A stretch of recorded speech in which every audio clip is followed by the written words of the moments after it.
In this section, we explore search functions contained in the string.h library. There are several of them.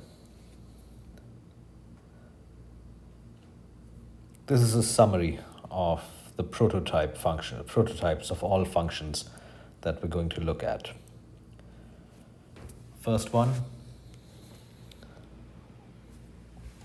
it'll be difficult to make sense of all of these names, but so the first one, string character, I'm going to call it string character, read that as string character, locates the character you provide in the second argument in the string you provide in the first argument. And if that character is found in the string, the function returns a pointer to that location in the string. Many of these functions actually return character pointers, which are locations pointing to some place inside the original string in which you are performing your search. So think of it like this. You pass a string, let's call it S over here, and let's say string contains something like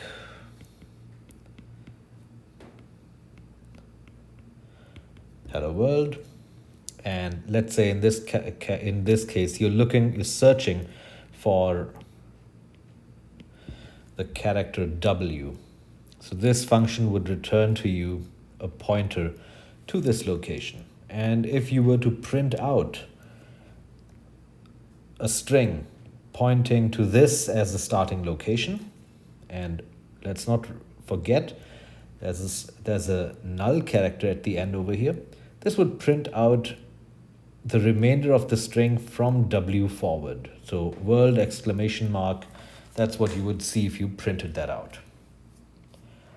The same thing applies to most of the functions that you'll see in this section. So I'm just explaining this once here, but you should understand that the same is applicable, and you can do the same thing with a character pointer pointing to some place inside a string. It lets you access part of the string, the part that begins at that character all the way to the end until the null character. Then we have this very strangely named function. What it does is it takes as argument, of course, one string in which we are searching, and it takes another string as argument, S2 in this case. And as you can see, the return type for this function is not a character pointer, it is a number. Specifically, it is the length of the initial segment of S1 in which you're performing the string in which you're searching. The length, the initial length of the length of the initial segment of S1 in which none of the characters in string S2 are found. The C in the function name, you can think of that as complement, because we have a function coming right after that, named similarly, just without the C over here, which returns the length of the initial segment of S1 that consists of only the characters contained in string S2, the second argument. So in a sense, these two functions are counterparts.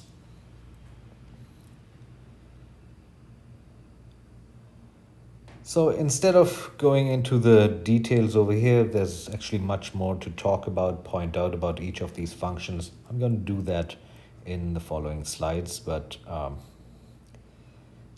this one, the next one, this locates the first occurrence in string S1 of any character in string S2. This one, string, you can think of that think of this name as string reverse character search. So this is in a sense counterpart to the first function that you just saw up there. This locates the last occurrence of character C in string S, and it returns a pointer to that location. If not, by the way, if a character cannot be found in string character or string reverse search character functions, these functions will return a null pointer.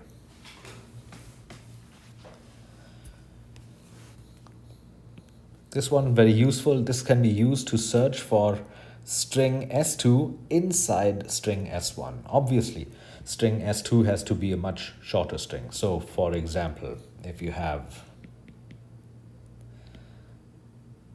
hello, what a nice day, and let's say this is string S1, and if you make string S2 to be the word nice, then what this will do is it will start searching from the beginning, from the start,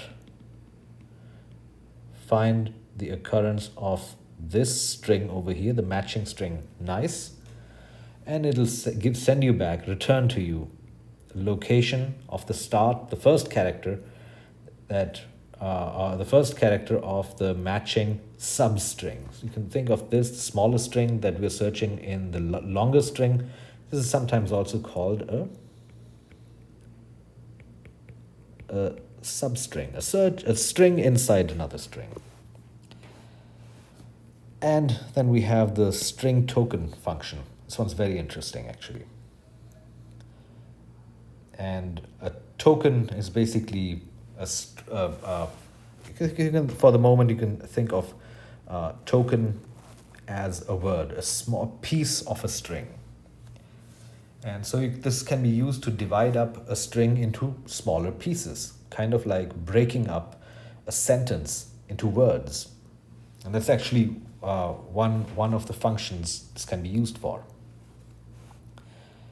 So let me show you some examples. So string character, this one finds the occurrence of a character provided as argument in a string. If it finds it, it sends back, it returns a pointer to that location, otherwise it returns a null. So let's say the string that you're passing as argument is this one. This is a test.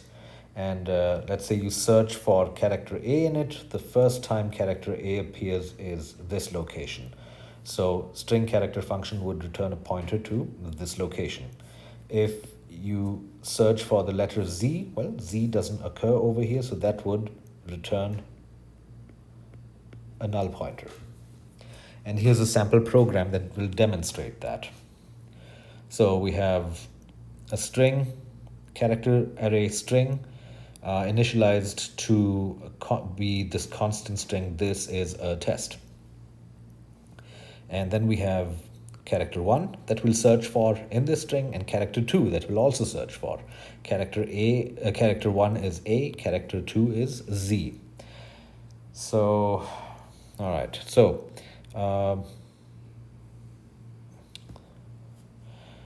call string character, search for character 1 in string. If the answer is not equal to null, so if something is found, print this out. So printf and print out the character, in this case A. A was found in the string.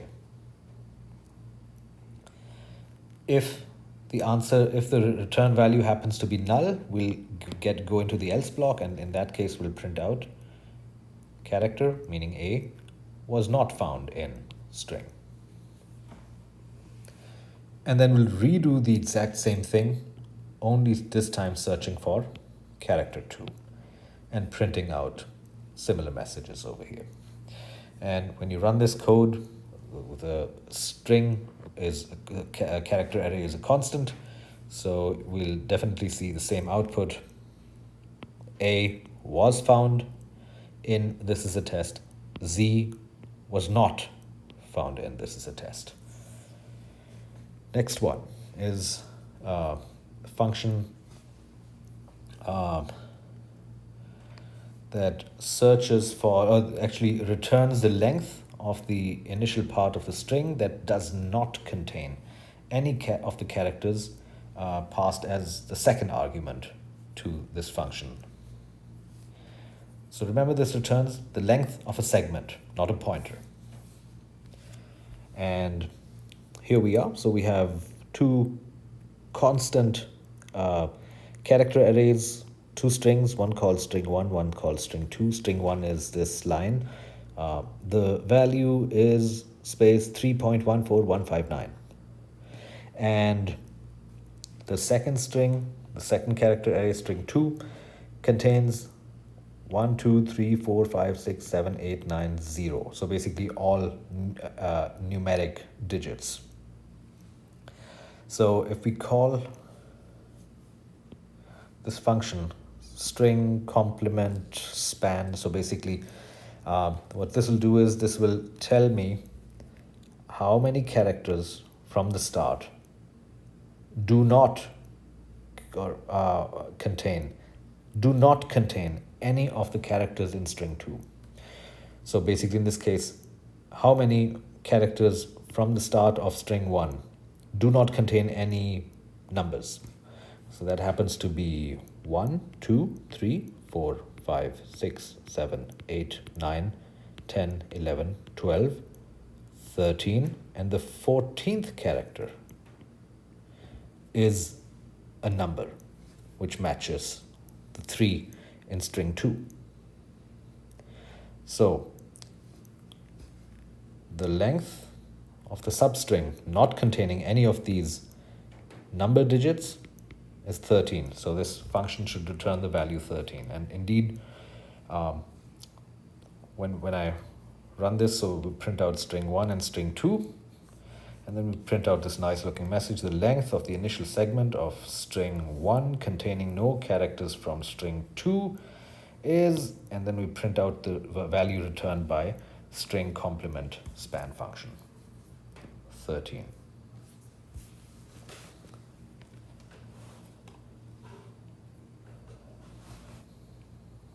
Now, this function, string pointer break, I guess this one searches in the first argument string passed to it, searches for the first occurrence, the first instance of any character from the string passed in the second argument to the function. If none of the letters in the second string appear in the first string, this function returns null.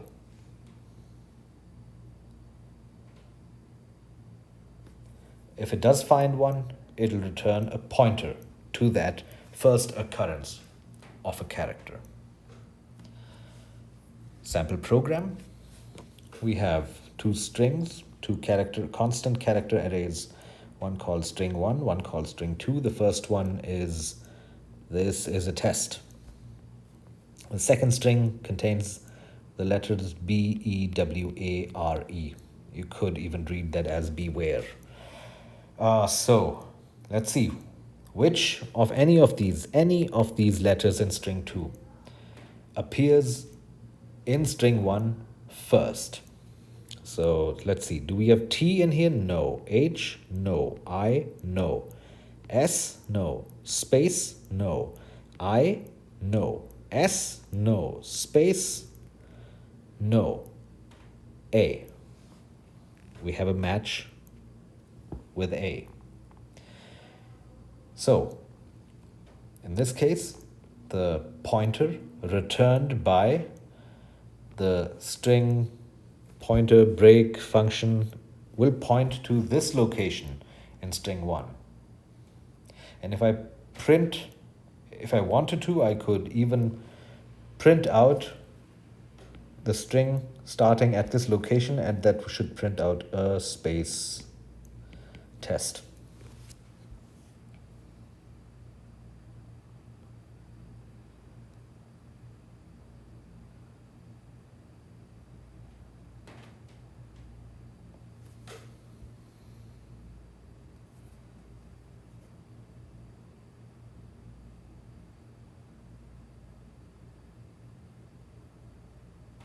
Okay. So we run this, and in the printf statement, we print out, well, first this string of the characters in, that's this percentage %s, percentage %s, string 2, so that's where we print this is a test. Sorry, string 2, this is where we print beware. Beware, new line. Then we print out a character. I'm sorry, not, yeah, okay, so yes, so that's this character over here, A. We're printing out that pointer as a character, so that only prints out the letter A in this case. So this prints out beware. This prints out this character C, and at that location we have the letter A, so this will just print out A, followed by another string. This one appears earliest in, and then we print out the entire string 1.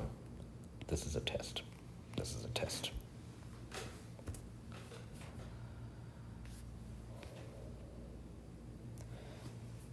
String reverse character search does the same thing as string character, but instead of starting its search from the left, it starts its search from the right. That's the only difference. Other than that, does the exact same thing, returns a location to the character it finds in string in the first argument. If it doesn't find anything, it returns a null pointer. So let's look at the next example. In this one, we have this very long string. A zoo has many animals, including zebras, full stop. And we're going to search for the character lowercase z. And as you can see, lowercase z appears in 2 places in this string, in the word zoo and in the word zebras. Now, this function, string reverse character search, what it does, it starts searching from the end of the string. So this is the z that this function will find, and it'll return a pointer to this location in the string. And here's the code for that. So again, we define a constant character array called string1, initialize it to the sentence that I just showed you. We define an integer c, initialize it to z, its equivalent numeric value, and we print out in nice format. We print out the letter that we found, that the string reverse character search function finds, and we also print out the string starting from here, from this pointer location returned by string reversed character search, which happens to be zebras, so all the way until the null character. And this is what we see at the output.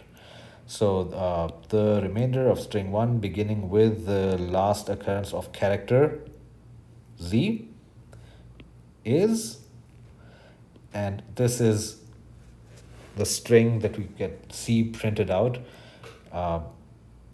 using the pointer returned by string reverse character search function, which is the string starting from this location, the last occurrence of z in this entire string, which happens to be the word zebras.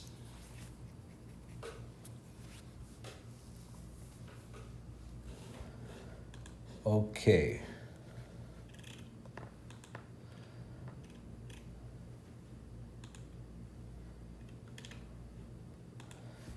All right. Now, this is a counterpart to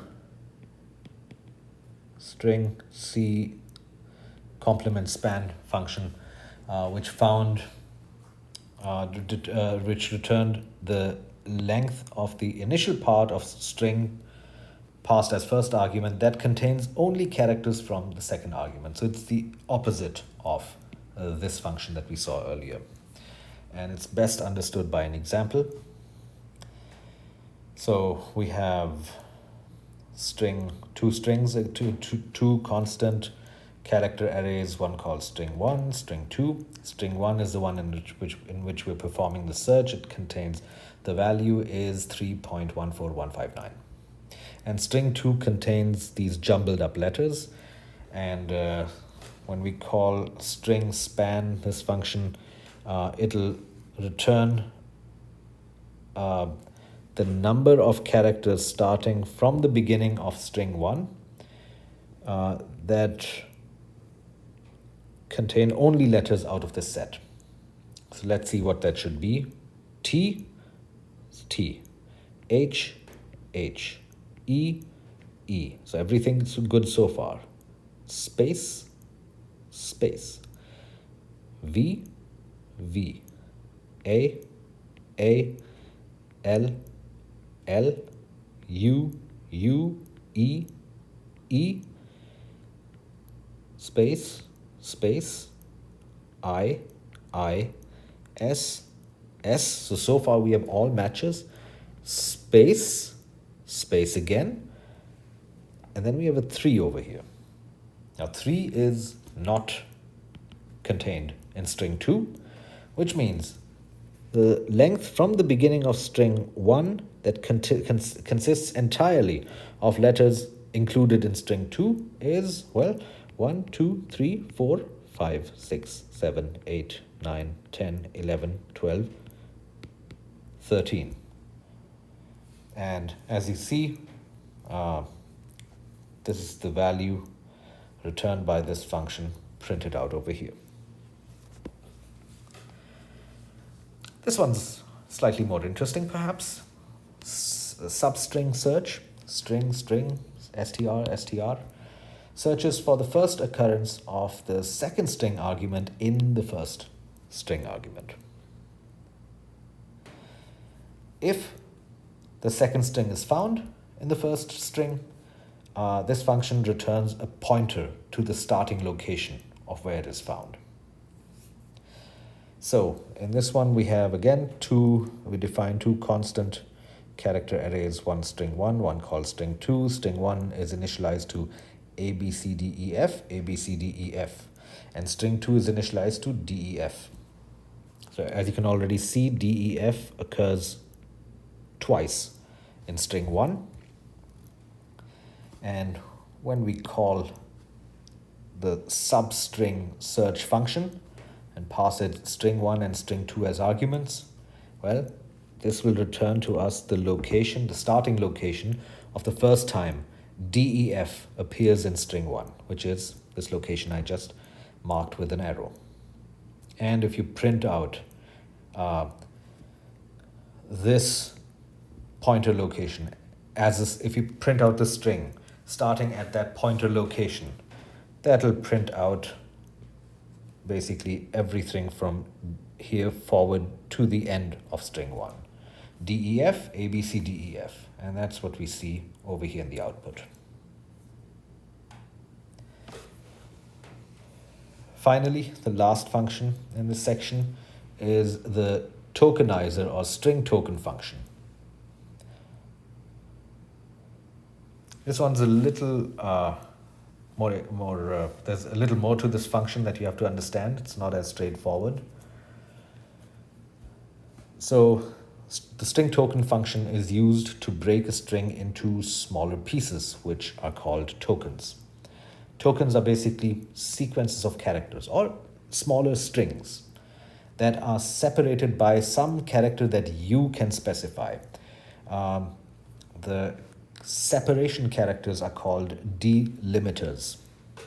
And usually, if you're dealing with language, that's usually spaces or maybe punctuation marks, full stops, exclamation marks, question marks, anything you can end a sentence with, commas, and anything, whatever. You can specify that however you want.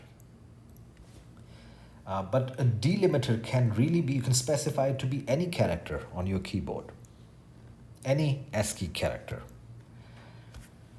So, as an example, I mentioned this before, if you have a line of text, You can think of each word in that line of text. You can think of each word as a token. The spaces and punctuation marks that are separating the words from one another can be thought of as delimiters. If you have a long string containing multiple tokens, a single call to the string token function will not do the job. You actually have to call this function in a loop repeatedly, and I'll show you that how to do that in an example now. So there are basically two kinds of calls to this function. There's the first call and there's every other call after that. The first call is different, uses a slightly different syntax. The second call all the way to the end, to however many calls you make to string token, use a slightly different syntax. It's not too difficult. So in the first call, the first time you call string token to tokenize, that's also a verb, to tokenize a string. You give it two arguments. The first one is the string that you want to tokenize, that you want to break up into tokens. And the second argument is also a string that contains all the characters that you want it to consider as delimiters. So for example, if you have some string, so this is a sample syntax for using string token function the first time. Let's say you have a string called string, and you want to break it up into tokens, and different tokens are separated by space characters. So then the second argument will be a string containing a space. First argument will be your string. And the return value will be a character pointer, a string pointer. This one here, we're calling it token pointer. So the string token function will return a pointer pointing to the start of the first token in string.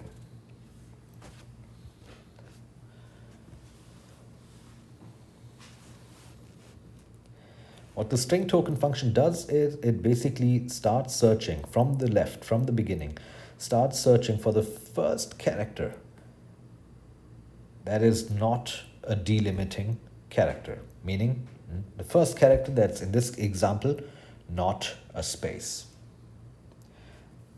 That location, that character becomes the starting location of your first token and is what is returned. That's the location returned through token pointer in this case.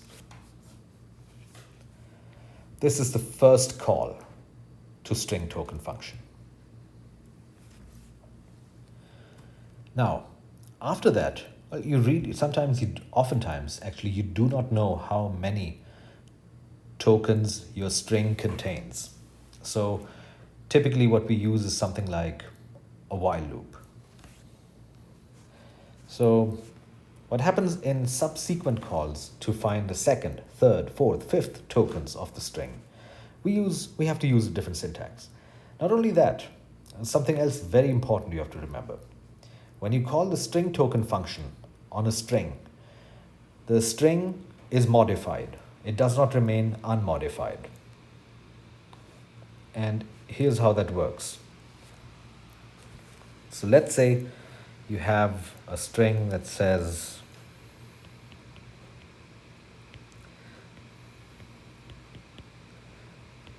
hello guys, how was your day? So the first call to the string token function will return a pointer to h. And let's also assume that our delimiter is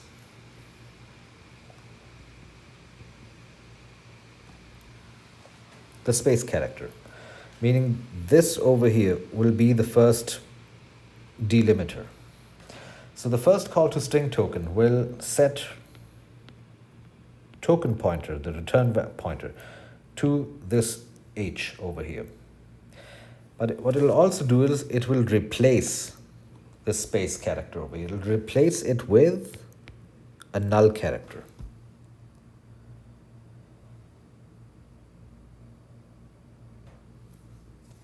So when you try reading token pointer, when you try reading the token, what you're actually doing is you start reading your string from here and it ends over here because the delimiter has been replaced by a null character.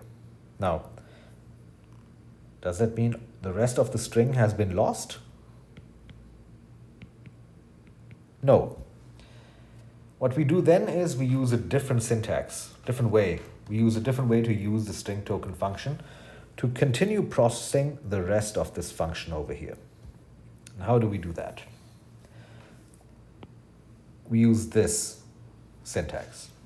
We call string token function again, maybe in a while loop, but the first argument is set to null. Second argument is still the set of delimiter characters that we want to use.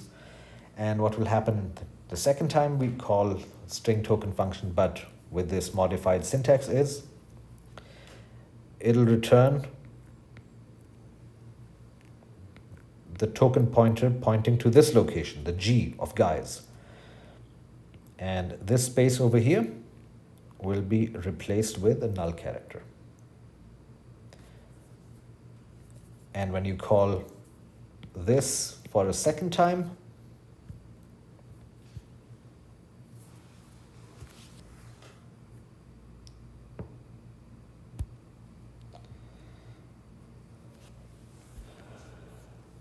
the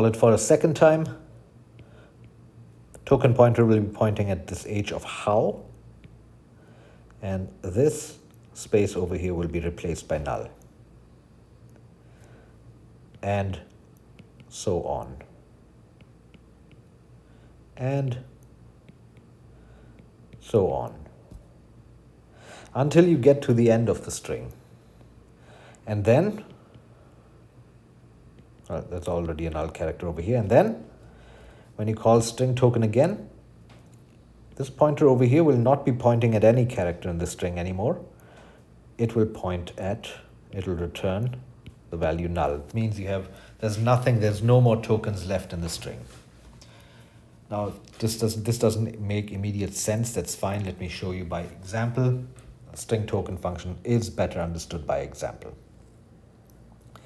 So we initialize, we define a character array called string, and it contains this line. This is a sentence with 7 tokens. And we print out the string before tokenization. The string to be tokenized is this thing. The tokens are. And here's now where the interesting part happens. We call the string token function on string for the first time, specifying the space character as our delimiter. And this will return, and we'd also define at this place, at this time, the character pointer, token pointer. So what do?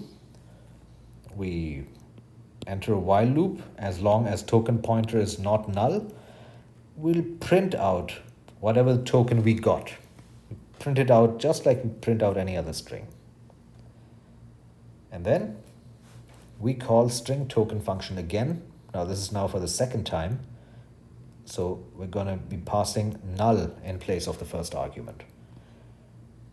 And because this is a while loop, we go back up, check if the value of token pointer returned is not null. If it's not null, we print out whatever token we got, and we call string token function again and again until we get to the end of the string. Token pointer becomes null at this point, and we break out of the while loop. Run this code and you'll see exactly this. So the original string, this is a sentence with 7 tokens. Is broken up into tokens. This is a sentence with the number 7 tokens.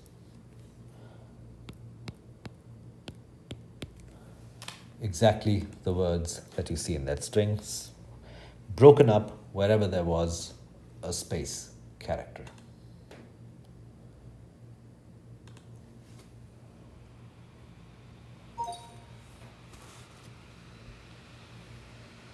Now, you can even change the delimiter characters for the string in each new call to string token. It's not necessary that just because you or specified the space character the first time, or whatever you specified the first time, you do not have to stick to that for subsequent calls um, to to the string token function. But like I just mentioned, very important thing is that this function does not leave the argument that you give it, the string. It does not leave it unchanged. It modifies the input string by replacing delimiter characters with null characters, one at a time. This means if you still have use for the original string, you must have a copy of it somewhere else in your program.